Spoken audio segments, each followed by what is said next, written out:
competitor number 14 from Brooklyn, New York, Jehina Malik. I'm Jehina Malik, lightweight female bodybuilder. I hear a lot of people asking, why do I do it, or why do I put myself through it? It's the high I get on stage when I'm flexing and when I'm entertaining the crowd.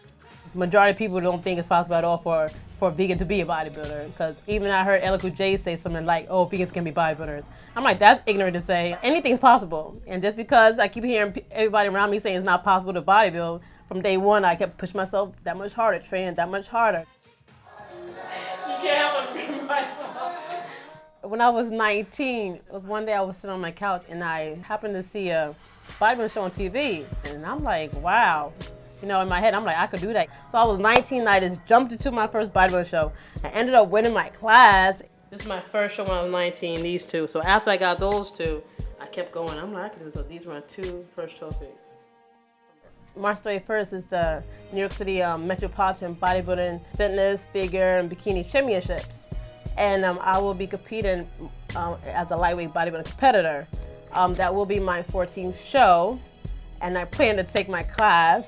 On season, I eat 6 times a day. Full meals, not snacks. Full meals, small portions. It's protein with every meal, which I'm using tofu as my main source of protein.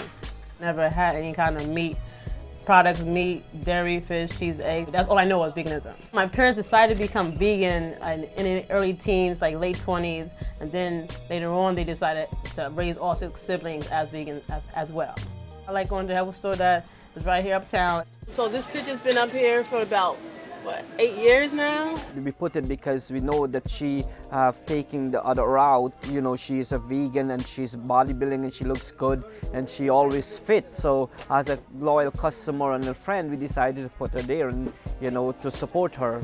They always have like the best deals of anything I need. Right now, since I'm so close to the show, I have to get extra of everything. B-complex, of course. B-complex, besides a B12, I take also. Just being vegan, you need to have supplement, period, because you're not getting all your vitamins from food, so you still have to supplement no matter what.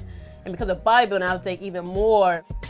I did research. There's vegetarians and vegans who change their diet in bodybuilding, but I haven't found anybody who's been a vegan since birth, so it's different because it's still been in their system. The meat did build their body up, so it's still different. It's not the same. I never had it in my body before. So yes, it's hard for me. That's a fact. I don't know anybody who's been a vegan since birth and bodybuild. I've been writing that book for a few years now. The title is A Vegan in a Bodybuilder's World. So it's like my trials and tribulations, my experiences through bodybuilding, the eating from the supplements to, like, you know, I may have some juice in there with X's maybe, I don't know yet. By the end of this year, 2012, I'm trying to have it done and published and hopefully out for people to buy. Right here. Best female bodybuilder in the entire world. Oh. I've seen her on stage. She got robbed. She is the best, and she's going to take first place in a month. Thank you. For you to be a competitive bodybuilder, you need to have discipline, which is number 1. You need to be dedicated. You need to be driven. Without those 3 Ds, I don't think being a bodybuilder competitor is possible. And I have great people in my corner to help me to be focused while I'm in season, because you need to be mentally and physically prepared for a show. I would like to make a shout out to somebody really dear to my heart. I want to thank him for believing in me and for pushing me hard this time around for my show. I never dieted down or trained as hard ever. So I appreciate him and love him with all my heart. And yes.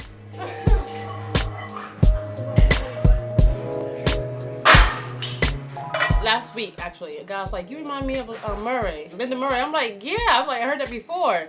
I take that as the highest compliment ever, and I heard that a few times. Because Linda Murray, the people who don't know, is the 8-time Miss Olympia, and that's the one female bodybuilder that I look up to.